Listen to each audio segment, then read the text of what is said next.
People whisper many things about Vittorio Vito Marchetti, the Mafia boss who ruled the city like a silent storm. Some said he never smiled. Some said he never forgave. And some said, if you met his eyes for more than 3 seconds, you'd never sleep peacefully again. But none of those people ever imagined that one day, an 8-year-old boy would walk straight toward him. Evan was small, quiet, and thin, too thin for a child his age.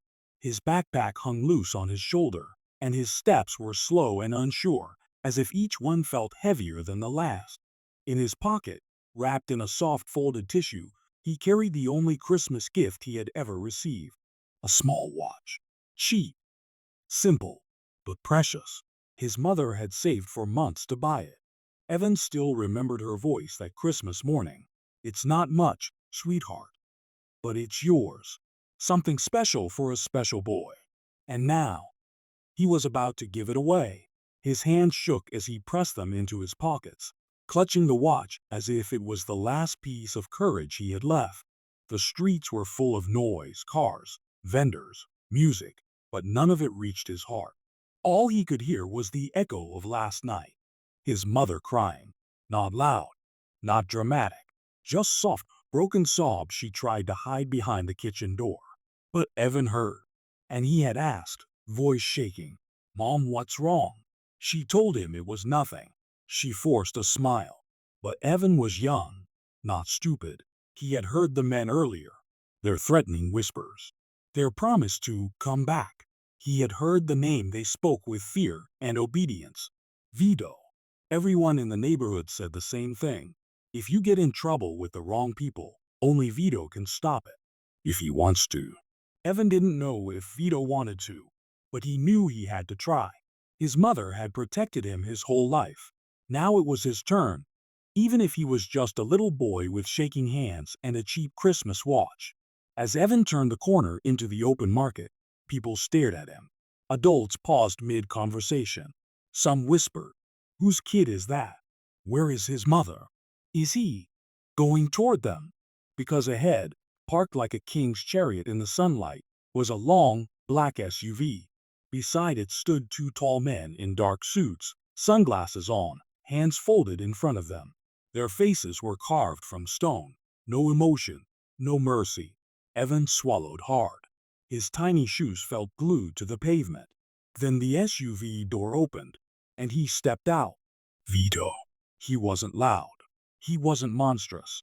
He wasn't shouting orders or waving guns like stories said. He was calm. Dangerously calm. A man in his early 40s, wearing an expensive charcoal suit that caught the sunlight in sharp silver lines. His hair was slicked back, his posture perfect, his expression empty, like someone who had seen too much to ever look surprised again. People around Evan quickly looked away. Some backed up. Some pretended to be busy, because when Vito walked, everyone else stood still. But not Evan. Evan moved forward. One step, then another, until he was standing just a few feet away from the man everyone feared. One of Vito's guards stepped forward instantly. Bus, the kid. Vito lifted a hand. A simple gesture. But the guard froze. Slowly, Vito turned his cold eyes toward the little boy. He didn't lean down. He didn't smile. He simply stared, silent, unreadable, waiting. Evan's breath caught. But he forced himself to speak. Just 2 words. Mar. Vito? The entire street went silent. Vito narrowed his eyes slightly. Not angry, just curious. You know my name, he said quietly. His voice was smooth, deep, controlled. Evan's throat tightened, but he nodded. Yes, sir. And yet, Vito continued, you still walked up to me. That's unusual. Evan's hands shook so badly he feared the watch would fall out of his pocket. Then, slowly, he reached inside, pulled out the tissue-wrapped object, and held it out with both hands, like an offering. A gift? Or a desperate trade. Vito stared at the small bundle. His brows drew together, just a hint of confusion. Nothing more. What is that? He asked. Evan's voice was barely a whisper. My Christmas gift. A soft stir traveled through the watching crowd. Vito finally lowered himself slightly, just enough to see the boy's face clearly. "You're giving your Christmas gift to me?" Evan swallowed. "Yes." "For what?" Evan's eyes shimmered, but he didn't let the tears fall. "To help my mom." For the first time, for the first time the entire neighborhood had ever seen, Vito Marchetti blinked in surprise. But Evan continued before fear destroyed his courage. His voice trembled, but every word came from the deepest corner of his heart. "Please, I need to trade this. I know I'm just a kid. I know I don't have money. But this is the only thing I got for Christmas. And you can have it, if you help her." The sunlight hit the watch in Evan's hands. A small scratch on its metal frame glimmered faintly, like a tear caught in the light. Vito's eyes dropped to it for a second. A strange, unreadable expression crossed his face. Not pity, not softness, but something deeper, something older, something he hadn't allowed himself to feel in years. He straightened slowly. His voice was quiet, almost too calm. "Kid who told you I make trades?" Evan bit his lip. He didn't know if he'd done something wrong. He didn't know if the man before him would laugh, or get angry, or walk away. But he held onto the watch tighter. "My mom said, sometimes, the world only listens to strong people, and you're the strongest one I know." Those words hit Vito like a punch. Shock, unexpected, unwanted. For a long moment, he said nothing. The crowd held its breath. Evan waited, terrified, hopeful, standing alone in front of a man who could buy entire buildings, erase entire problems, or crush entire dreams with a single gesture. Finally, Vito spoke again, very softly. "Where is your mother?" Evan opened his mouth to answer, but suddenly, one of Vito's guards stepped close and whispered urgently in his ear. Vito's face hardened instantly, eyes sharp, jaw tense. He looked at Evan again. "Kid, we're not talking here." He pointed at the SUV. "Get in." The entire street gasped. Evan froze. Was this good? Was this bad? Was he making the biggest mistake of his life? The guard opened the back door, waiting. Vito watched him silently, arms folded, face unreadable. Evan looked down at the watch in his hand. His mother's tears echoed in his mind. He took a shaky breath, and he stepped toward the car. Mini cliffhanger ending. As Evan climbed into the SUV, he glanced out the window, just in time to see a dark motorcycle parked behind them. The rider was staring straight at him, motionless, helmet on, not blinking, watching, waiting. And as the SUV door closed, Evan felt a cold shiver crawl down his spine. Something was wrong, very wrong. The SUV door shut behind Evan with a heavy thud, the kind of sound that made the whole world feel smaller, darker, and suddenly very, very real. Inside, everything smelled like leather, cologne, and danger. The windows were tinted so dark he couldn't even see his own reflection. Vito sat beside him, calm, silent, terrifying in the way only a man who never had to raise his voice could be. The engine purred. The city outside faded, and Evan's heart pressed so hard against his ribs he thought it might break. For a long moment, no one spoke. Not Vito, not the driver, not Evan. The boy clutched the Christmas watch in his small hand, holding it like it was the last warm thing in the world. Finally, Vito spoke without looking at him. "Don't drop that." His voice wasn't angry, just sharp, focused, almost like he was speaking from somewhere far away. Evan swallowed. "I won't." Vito finally turned his head slowly, studying the boy with an expression that was impossible to read. "Why the watch?" he asked. Evan blinked. "It's all I have." That wasn't my question. Evan hesitated. He looked down at the watch, at the tiny scratch on its glass, the one he made on Christmas afternoon when he tripped from excitement. "My mom saved all year to buy it," Evan whispered. "She wanted me to have something special. She said gifts mean love, even if they're small. So I thought, maybe if I gave it to you, you'd know I'm serious. You'd know I'm not lying." Vito inhaled slowly, sharply. Something flickered in his eyes. a shadow of memory, of something old and painful, but it vanished before Evan could understand it. This is not a world where children make trades, Vito said coldly. Evan shook his head. But I had to. Vito leaned back, crossing one leg over the other, gaze locked onto the trembling boy. You're 8 years old. You should be at school, playing, laughing, not sitting in my car offering me. He lifted a brow. A watch. Evan squeezed the watch tighter. It's not just a watch. No, Vito asked. It's hope, Evan whispered. It's all I can give. Silence again. The kind that crushes. The SUV turned sharply down a quieter street, one Evan didn't recognize. Finally, Vito exhaled, long and slow. Tell me everything. And for the first time since last night, Evan let his heart speak. My mom works at a little shop on 7th Street, Evan began. She fixes clothes, hems, pants, sews buttons back on. She works all day, sometimes all night. Vito listened without blinking, his jaw tight. Last week, Evan continued, 2 men came in. They said someone stole from them. Said the money was missing. Evan's voice turned smaller. I hid behind the counter. But I heard them. They yelled at her.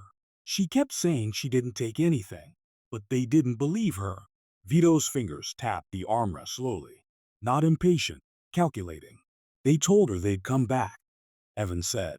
They said next time, they'd take something else instead of money. Vito's face darkened, a quiet storm behind his eyes. And last night, they did. They came back. I heard them shouting again. I heard her cry. His voice cracked. I couldn't do anything. He forced himself to keep talking. My mom said not to tell anyone. She said it was her problem. Evan wiped his nose with his sleeve. But she's my mom. I don't care if I'm small. I had to help. Vito stared at him for a long, long moment. Finally, what were their names? Evan swallowed. I only heard one. Rocco. Vito's entire body went still. Rocco. A name that hung in the air like poison. Evan had no idea what it meant.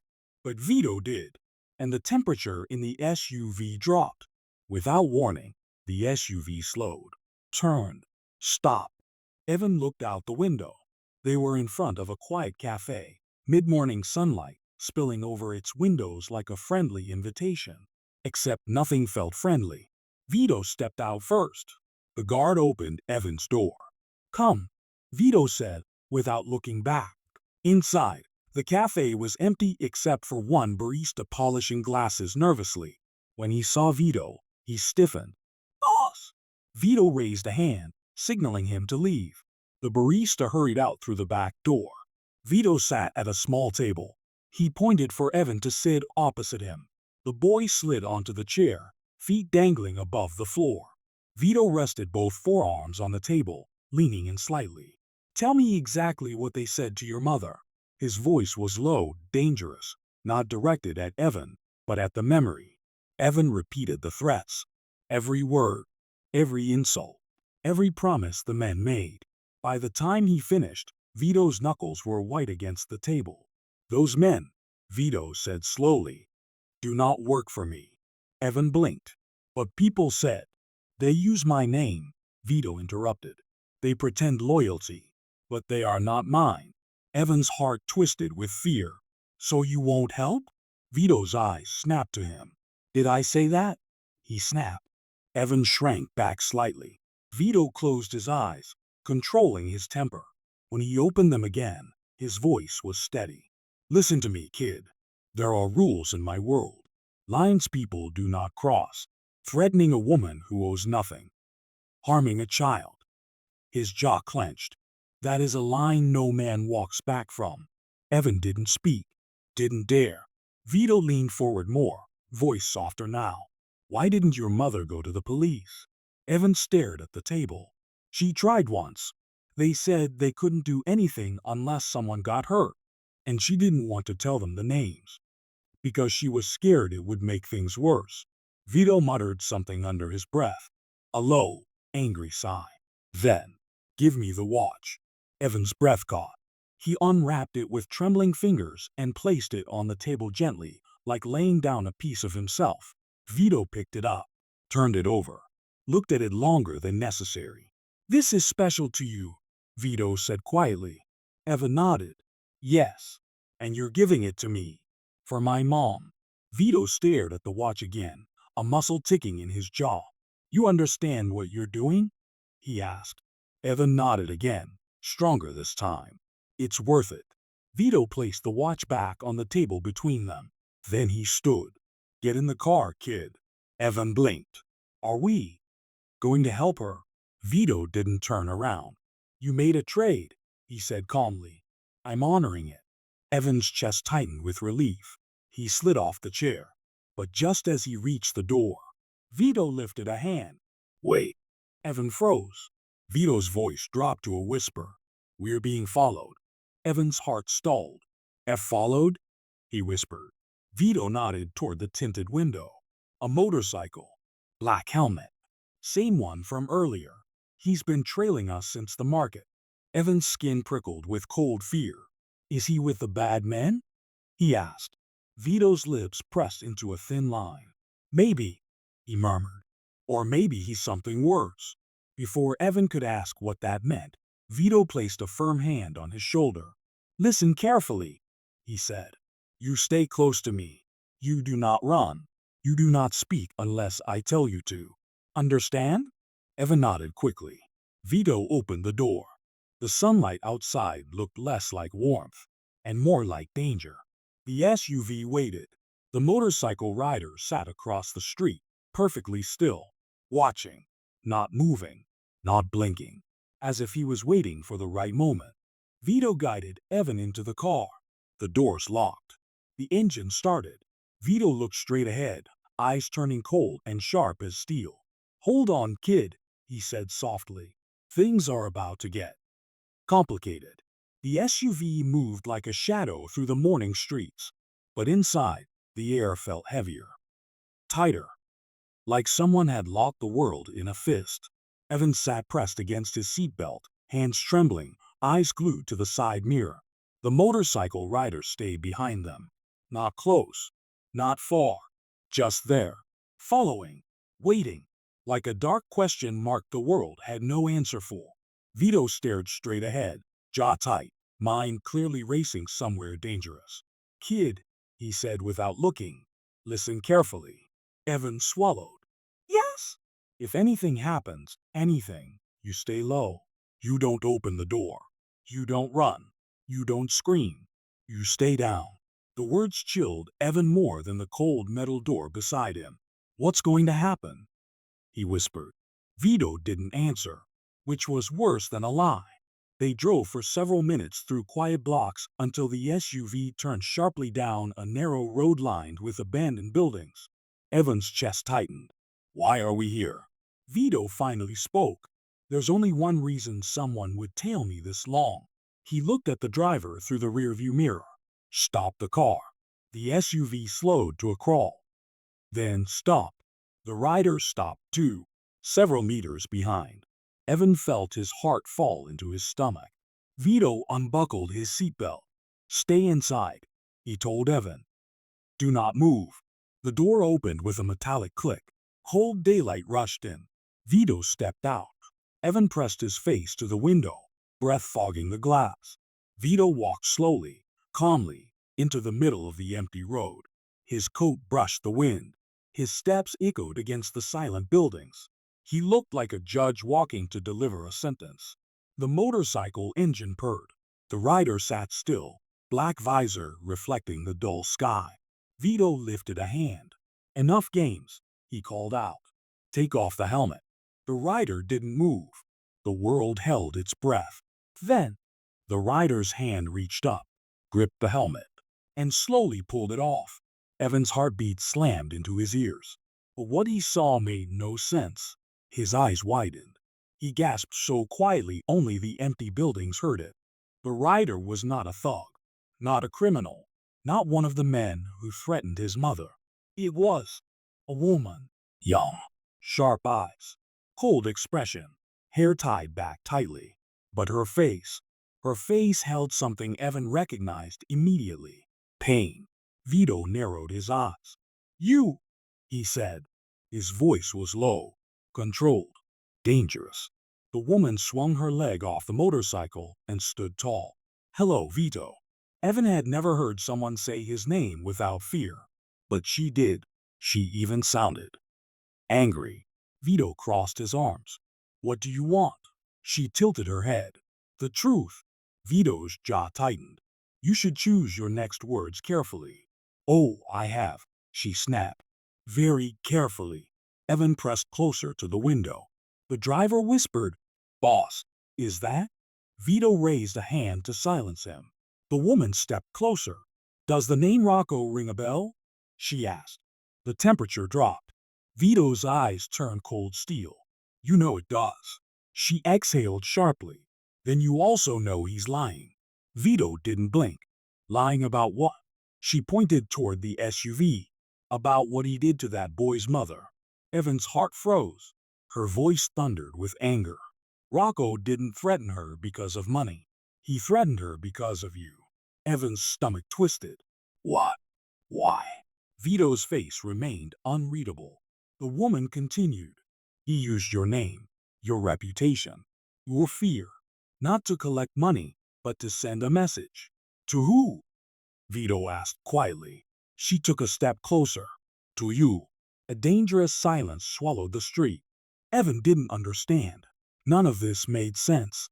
Why would they want to send a message to Mr. Vito? Evan whispered to himself. But the woman's next words made everything spin. Because Rocco isn't trying to steal money, she said. He's trying to start a war. Vito's eyes sharpened. And you know this how? She looked him dead in the eyes. Because I used to work for him. Evan felt his heart fall into an abyss. She worked for Rocco, the man who threatened his mom. His pulse raced. Was she lying? Telling the truth? Was this a setup? Vito exhaled slowly. And now you follow me? To warn you, she said. To warn the kid. Evan blinked. Me? He whispered. She pointed directly at the SUV. You're being played, kid. I love you. Rocco never believed your mom stole anything. He targeted her because he knew you'd run to Vito. The world spun. Evan felt dizzy. His voice escaped in a shaky whisper. Why? Why would he want that? The woman answered without looking at him. Because Rocco wants Vito angry. He wants him involved. He wants chaos. Vito's expression darkened slowly. So the threats. He spoke quietly, dangerously. Were bait. She nodded. Yes. And you walked right into it. Vito's jaw clenched so hard, Evan saw the muscles move from inside the car. But the woman wasn't finished. I know where Rocco is, she said, and what he's planning. But we don't have much time. Vito stepped closer, voice like a blade. Why help us after you worked for him? Her answer came instantly. Because he betrayed me too. The woman took another step toward Vito, lowering her voice. There's something you don't know. Something important. Vito didn't respond. The street felt frozen. She glanced toward the SUV window, toward Evan. He flinched. Why was she looking at him like that? Why did her eyes soften for a moment? Why did she look like she was carrying a secret too heavy for her shoulders? Her voice dropped. Rocco didn't choose that boy's mother by accident. Evan felt his heart crawl into his throat. Vito's eyes narrowed. What do you mean? The woman hesitated. Then she said words that made the world tilt sideways. She's connected to you. More than you think. Vito froze. Evan froze. What connection? Vito asked. The woman took a deep breath. Rocco has something he shouldn't have. A file. A record. Vito's voice was ice. What kind of record? The woman looked directly at him. A record about the boy's mother. Silence thundered between them. Evan's tiny hands squeezed into fists. A record? About his mom? Connected to Vito? None of this was real. None of it made sense. And then, the woman continued in a whisper. Vito. She wasn't just some random seamstress. She. Boom. Everyone jerked. The sound was sharp, metallic, violent. A gunshot. Evan screamed. Vito spun around. The woman staggered backward. her hand flying to her side. Blood! Bright red against her jacket. She collapsed onto the pavement.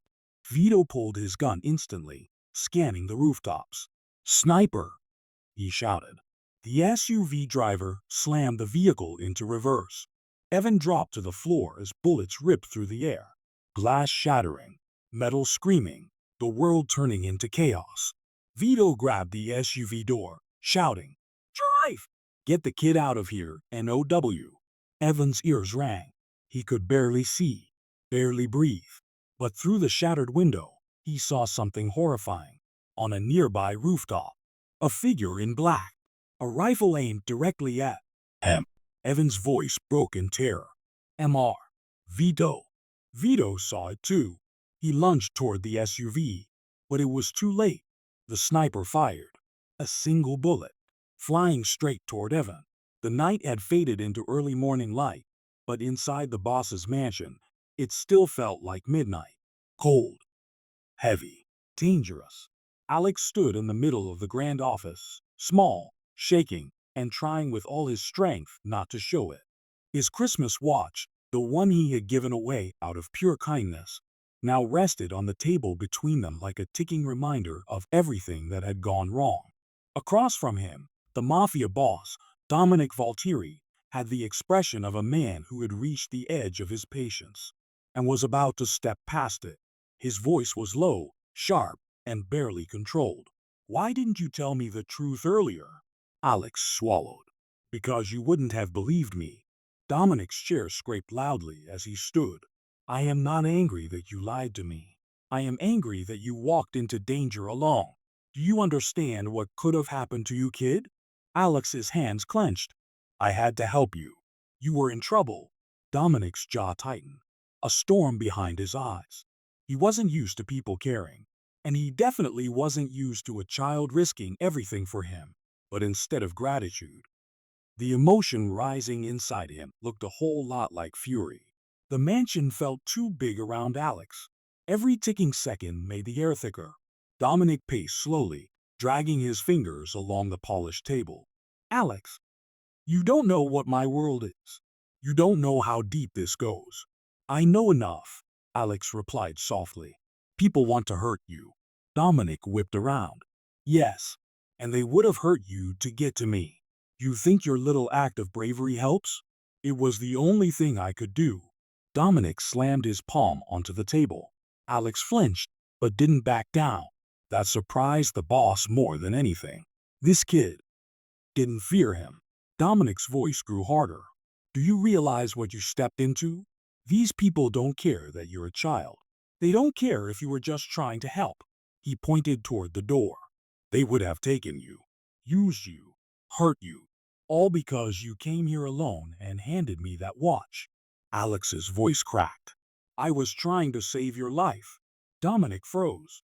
Alex continued, breath trembling. "You said you were trapped. You said someone inside your own people betrayed you. I heard you. I saw you struggling. How was I supposed to just walk away?" Dominic's anger flickered. Not gone, but shaken. Dominic let out a slow, dangerous breath. "You think this is about me not appreciating what you did?" He shook his head. "No, Alex. You did something no one else in my life has ever done." He stepped closer, his voice lowering. "You gave me something precious. Something you loved. You helped me without wanting anything back. That watch, your Christmas gift, it meant something." His voice roughened. "Maybe too much." Silence. Alex looked up, eyes glassy. "Then why are you yelling at me?" Dominic looked away. Because he didn't know how to show fear. Because he didn't know how to show gratitude. Because anger was easier. The truth hit him harder than he expected. Dominic leaned over the desk, staring at Alex. "You should have told me everything the moment you walked in here." Alex raised his chin. "I was scared. I thought, if I told you that someone from your own side leaked your location, you'd think I was lying." Dominic paused. "And the lie about who sent you?" Alex hesitated. "If I told you it was just me, you might have sent me home. But you needed help, so you lied." His voice didn't soften, but it didn't harden either. It trembled somewhere between anger and disbelief. Alex nodded. Dominic rubbed his forehead, frustrated and torn. You're either the bravest or the dumbest kid I've ever met. Alex managed a small, nervous smile. My mom says both. Dominic tried not to laugh. His lips twitched, the closest thing to a smile he'd shown all morning. Suddenly, the door burst open. One of Dominic's men rushed inside.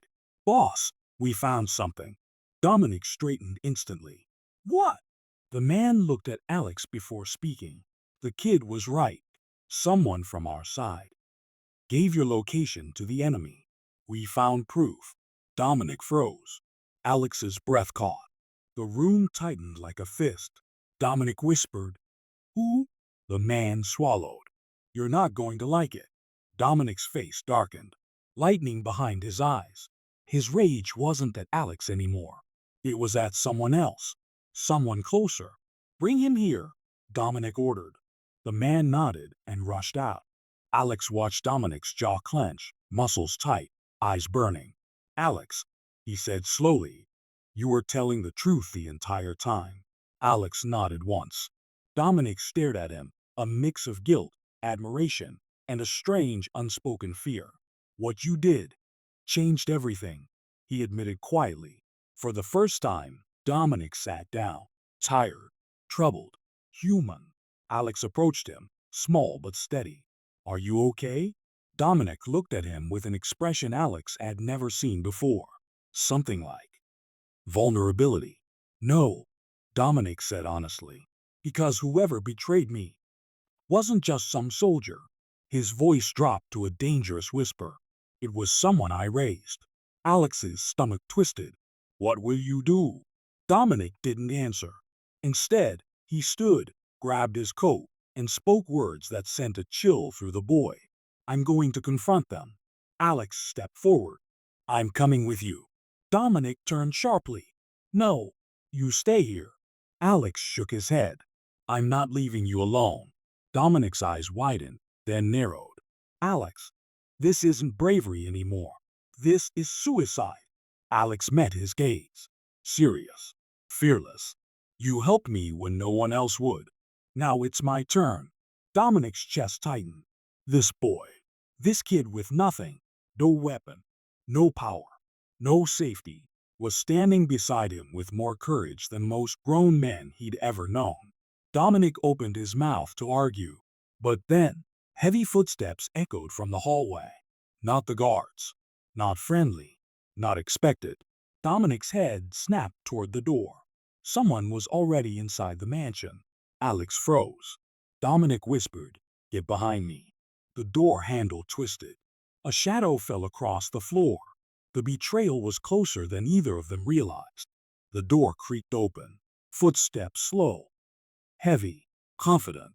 Dominic pulled Alex behind him with one swift motion, his eyes cold and razor-sharp.